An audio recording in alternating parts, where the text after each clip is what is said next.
Hi friends, welcome back to my channel. Today I'm here to talk about all the books that I've read recently. I wanted to do a May wrap up, but I didn't get around to it, and we're already halfway through June, so I figured I'd just do a recent reads and talk about the books that I've read recently. I'm not going to go too in-depth into any of these books just because I don't want to make this video really long. So let me go ahead and get started. So first, I guess I should share the books that I DNF'd in the month of May. I DNF'd Learn My Lesson by Katie Robert. I just couldn't get into the story. I had a hard time just caring about what was going on with the characters. The second book I DNF'd was Bunny by Mona Awad, and this one just gave me really weird Mean Girl vibes, but not in a good way. So I kind of got annoyed really quickly and decided I just didn't want to read it. And the third book that I DNF'd in the month of May was The Best Friend Bargain by Crystal Caswell.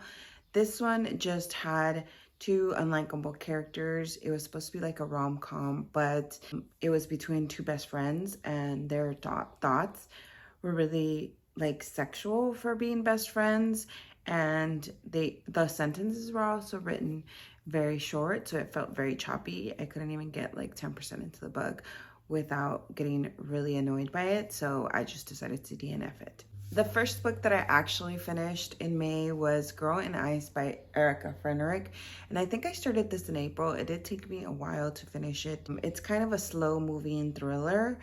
Nothing really thrilling happens though, and it follows a woman who goes to Antarctica after a girl is thought alive. She's trying to find out the mystery behind her brother's suicide.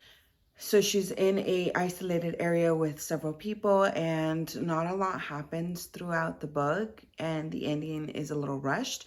So I ended up giving this 2 stars. I wasn't too happy about it. This just wasn't something that I loved, so yeah. The next book I read in May, I've talked about in several of my reading vlogs, but it was The Dragon Sprite by Katie Robert. And I actually ended up giving this 4 stars. It is a shorter book. It's going to be a series, a Deal with a Demon novel, and it follows several women who make a deal with a demon. This follows our protagonist, Briar Rose, who goes to live with a dragon, and her dragon is humanoid, and they basically have a romantic relationship. I mean, it's a spunny romance novel, so it was really good. It was really sweet to see the dragon be so sweet. He was actually a very sweet, caring dragon towards her, and their relationship develops pretty quickly, so that was interesting. I'm looking forward to reading the rest of the books in the series. But yeah, I actually really enjoyed it. I gave it 4 stars, and I'm looking forward to reading the rest of the books. The next book I read in May, I've also talked about several times, and that was Dead Silence by S.A. Barnes, which is described as Titanic meets Ghost Ship in space. Basically, a crew of people find a abandoned spaceship, or a spaceship that was believed to have been lost 20 years prior, and they decide to salvage it. But as soon as they get on board, weird things start to happen. The protagonist is an unreliable character, which I'm not a fan of, but the story itself is pretty interesting. I didn't like the main character, and I wasn't too invested in the plot, so I ended up giving this one 2 stars. It just wasn't my favorite. It's more of a 3-star rating though, like closer to a 3-star, just because I did finish and enjoy some parts of it, but for the most part, this one just wasn't for me. The next 2 books I've talked about in my Throw to the Weekend, a readathon vlog. I listened to In the Tall Grass by Joe Hill and Stephen King, which is a short novella. And I also listened to The Missing by Kristen Modglin. Both of those were thrillers. I gave In the Tall Grass 3 stars, and I gave The Missing 1 star.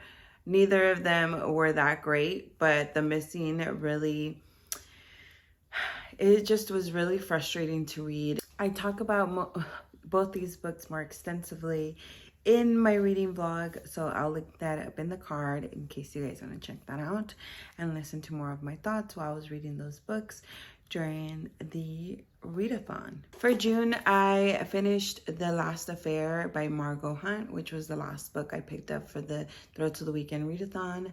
This was also a disappointing I guess, thriller. It's more like a domestic thriller, and not a lot happens in this book.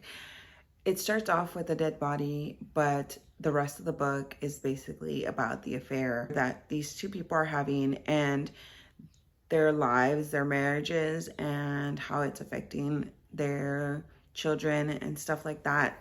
Yeah, not a lot happens until the very end, and then it's kind of left with an open ending a little bit. So I was really bored, but I wanted to finish it, and I did. And yeah, I didn't like this. I gave it 2 stars. The second book I finished in June was King of Battle and Blood by Scarlett Sinclair. This one I listened to on audiobook, and I was really worried about how I was going to feel about it because it is a high fantasy book, vampires, a kingdom, magic system, all that kind of stuff. And that's just something that is not what I usually pick up, and I have a hard time getting into it. But I did actually really enjoy this one. This one was what I wanted the Bridge Kingdom to be, which I read, I think, in March.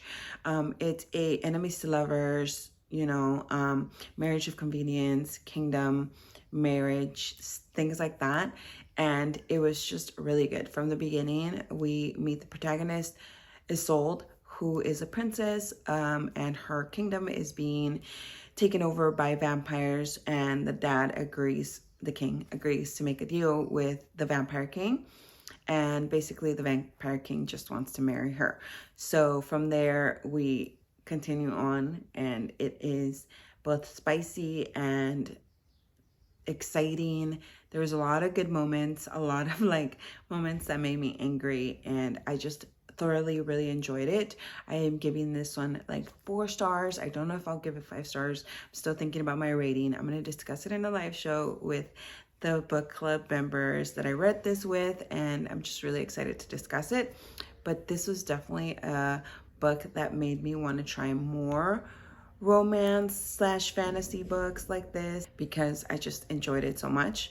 And it wasn't like super overwhelming with the fantasy and the magic system and the world building. So yeah, I thoroughly enjoyed this one. The last book that I finished recently was Firestarter. This one took me a while to get through.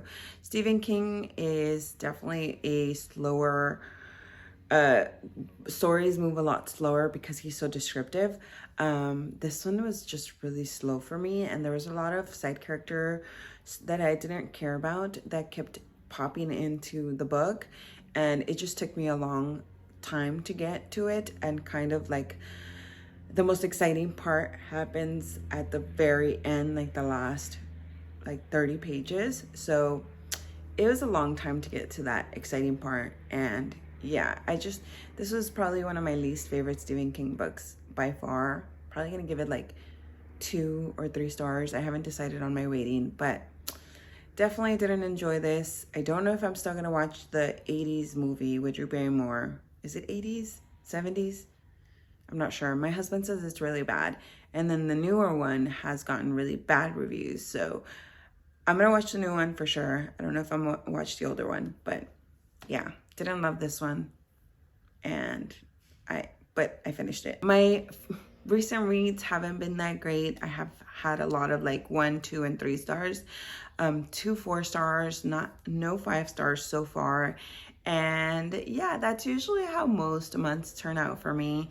I'm kind of a harsh rater. If I don't love something from like the beginning to the end, I probably will not give it 5 stars. So yeah, that's it for this video. I hope you guys enjoyed, and I will see you guys next time.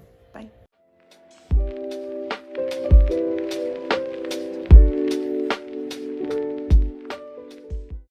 I did end up picking up this series, Kissing the Coronavirus, because it looks so ridiculous that I wanted to read it. I've already read the first book, Kissing the Coronavirus, the second wave, and Corona Mutant something. I'll have pictures here, but they're ridiculous. I've given them all 1 star, but I've read them all, and they're all really short, and I don't know why I've read them. I have a lot of regrets about reading them because they're so bad.